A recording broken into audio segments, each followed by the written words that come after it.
O Inconfidências de hoje recebe o professor Evaldo Vilela, presidente da FAPEMIG. Mineiro de Campo Belo, o professor Evaldo Vilela é um entusiasta da ciência e inovação. Agrônomo por formação, foi reitor da Universidade Federal de Viçosa e secretário adjunto de Ciência, Tecnologia e Ensino Superior de Minas Gerais no governo Anastasia. É membro da Academia Brasileira de Ciências.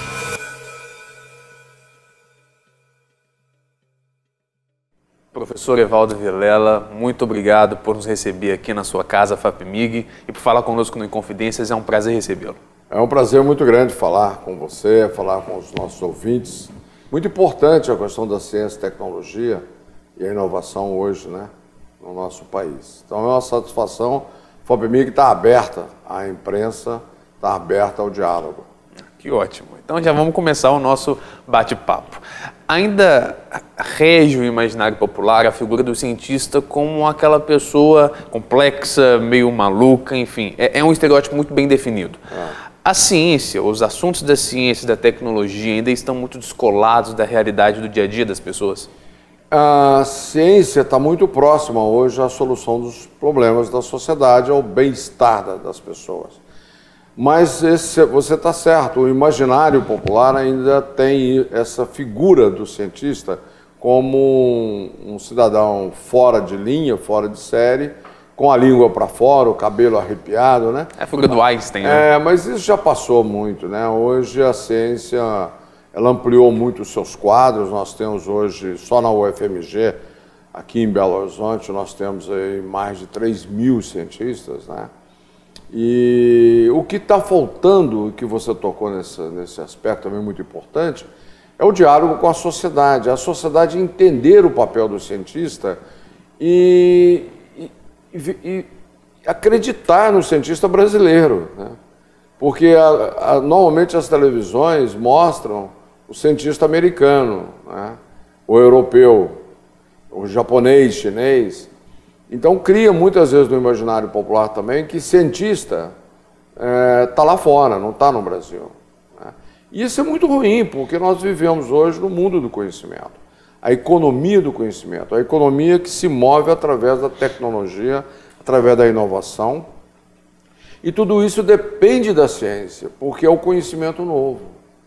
Sem o conhecimento novo, você não vai para lugar nenhum mais no mundo. Não existe nação que consiga dar emprego, gerar renda, né, dar um futuro para a sua juventude, se não tiver uma base concreta em ciência, né, para depois vir a tecnologia, vir a inovação. Então é muito ruim quando a população, as pessoas, não têm o entendimento da importância da ciência, o que faz a ciência.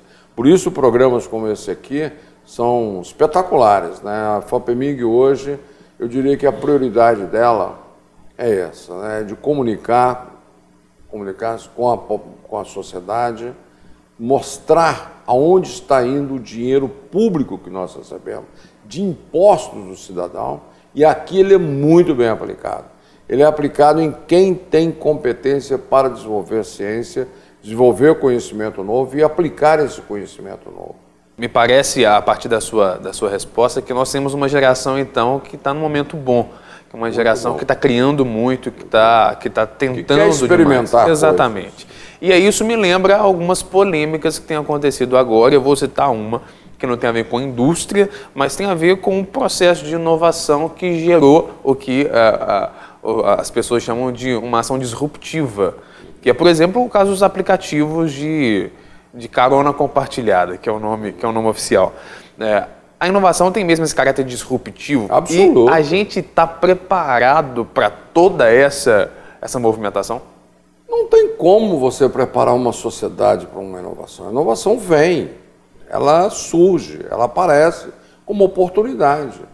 Olha, você vai pegar uma carona, um táxi, alguma coisa. A dificuldade que era, gente. Você liga na central, a mulher não te atende com dificuldade, tem que pegar o endereço, pega o endereço errado. Hoje, olha aí, você tem um aplicativo que você tem um GPS, que coisa.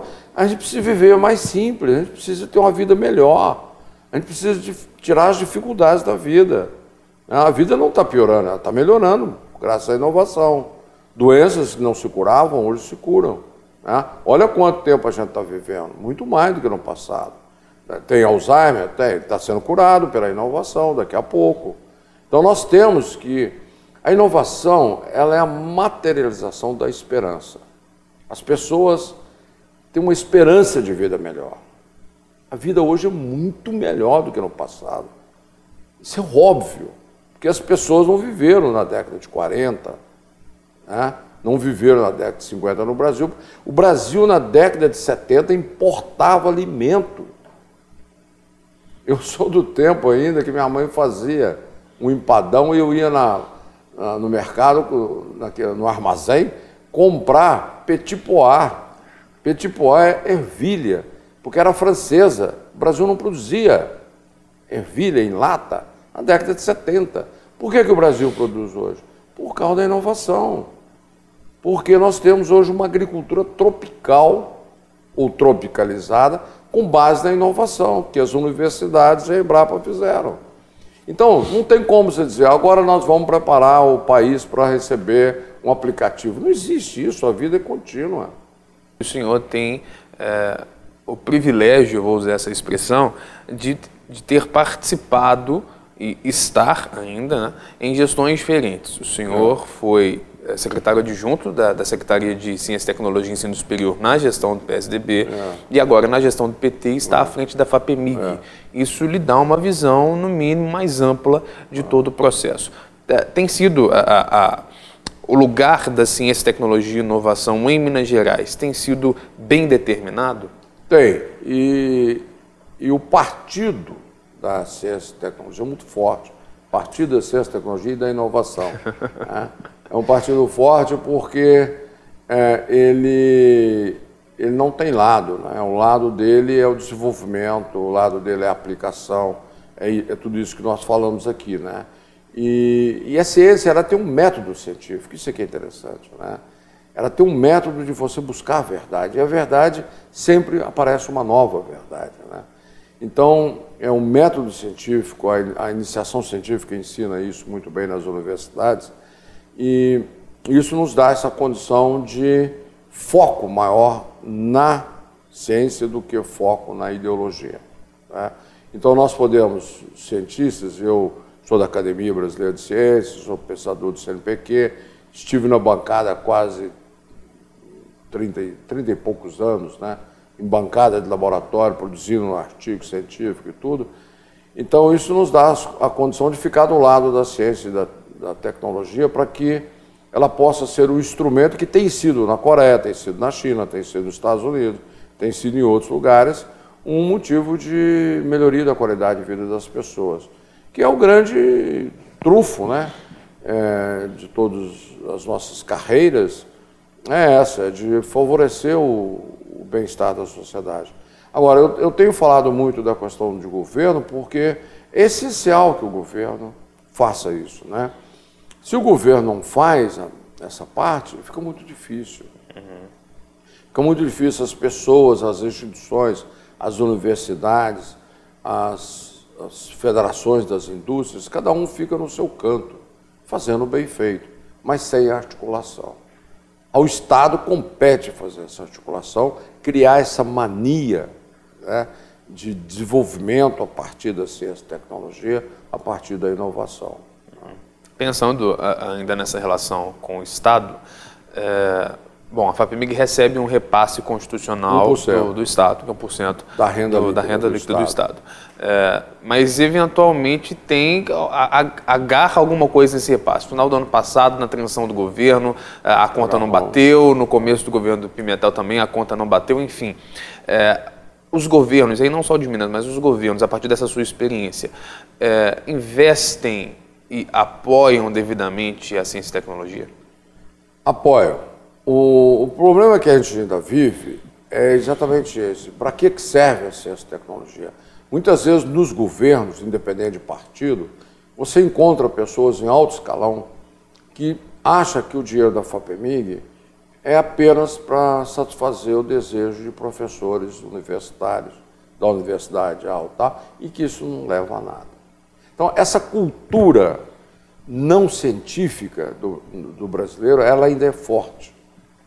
Então, há uma incompreensão, às vezes, muito grande com relação ao efeito desse financiamento, né?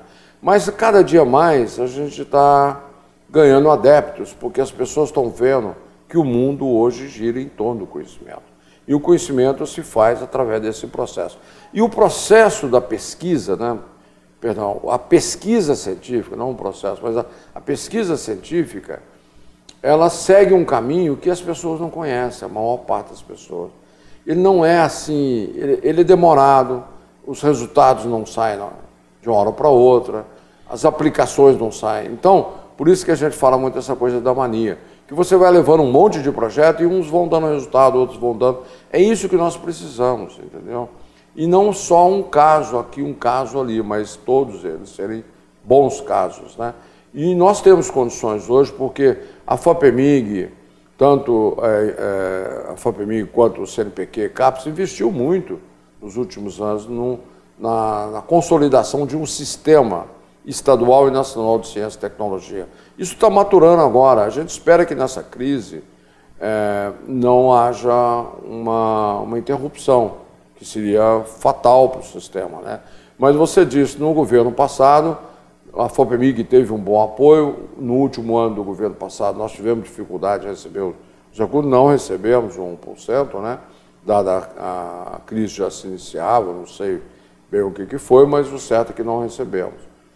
Esse ano tivemos dificuldade, mas assim que nós nos encontramos com o governador Pimentel, explicamos para ele a situação. Ele é um professor universitário, ele foi ministro da área de desenvolvimento, né?